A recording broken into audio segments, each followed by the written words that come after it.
Smack dab in the middle of prom week, we've been talking a lot about how to dress well, the hot spot to eat, but another thing very impressive is when you're on your best behavior. We're talking about etiquette this morning with Mary Alice. Thank you so much for joining us. Oh, my pleasure. You know, I think sometimes teens, they forget about this. They look at everything else, but this is so important. That's right. Let's talk about what is etiquette. So let's start there. Yes.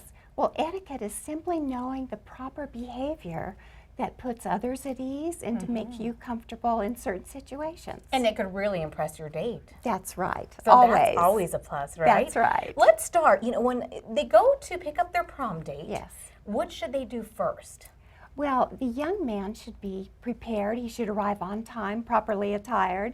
He should be prepared to make polite conversation with the parents, Okay. possibly asking if there's a curfew. He should bring a corsage. And that indicates to his date that this is a special occasion, and she's a special person. And then she should reciprocate with a boutonniere for him. Why is it important for him to walk in there and be able to talk to the parents?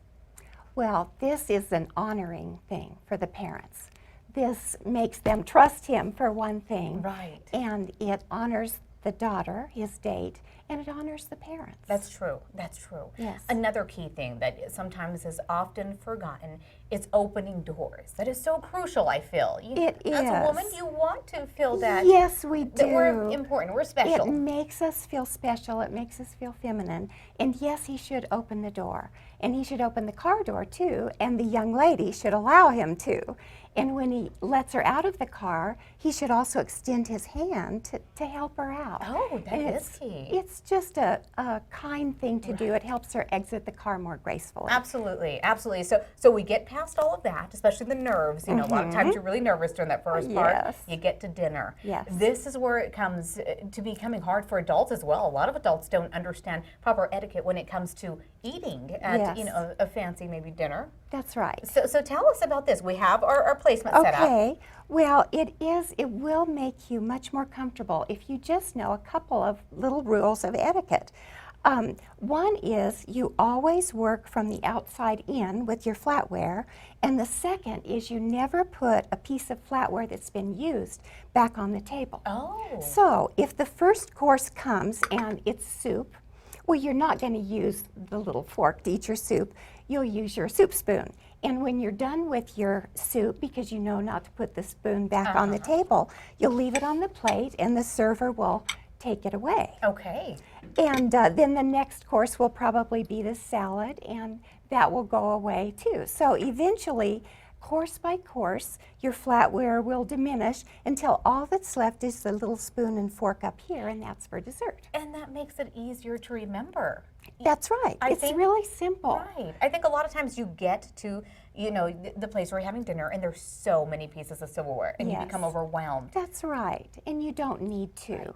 You need to be able to focus on the other person and be relaxed and enjoy it. Enjoy the food and enjoy the other person. Let's talk about conversations during the dinner. Oh, okay. Yes. What is Yes. appropriate and what is not appropriate during dinner? Well, dinner is not just about eating. It's about conversation.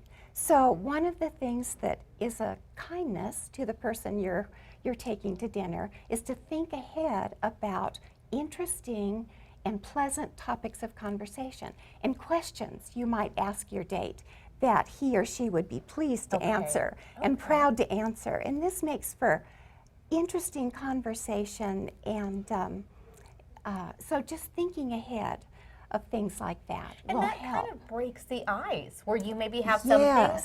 you know, in your mind That's right. before you even get there on the date. That's right. So that's also Yes. pretty crucial. You know, we're not only talking about just prom dates here. We're talking about anybody, maybe on a This first is date. life. This is life. Absolutely. I've been married 43 years, and still, I should turn my cell phone off when I'm having dinner with my husband. And that's the next That's point an- I was going to turn to. Yes. Technology, it consumes us every second of the day. Yes, Should it we does. put those away? Yes, we should.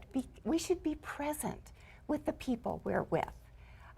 When you're working on your cell phone or texting or just checking, Right. that's telling the person you're with, this is more important than you are. That's true. Let's wrap it up. It's at the end of the date. What do we do as far as being proper and having manners for the other person that we're with to wrap up the date?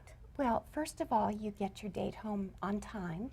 you've had a grand time dancing and dining, and then you just call it a night or an early morning, as the case may be, and write a thank you letter. The young woman should write a thank you letter within 24 hours to her date. And this is not done very often, and the young woman who does that will be remembered. Thank you so much for joining us this morning. My pleasure. Great tips. This will really help you in the long run, guys and gals out there. If you want more information on this, do you have a website? Yes, They can find it? What's the website? stjamestearoom.com. stjamestearoom.com. Information there on etiquette. We'll be right back.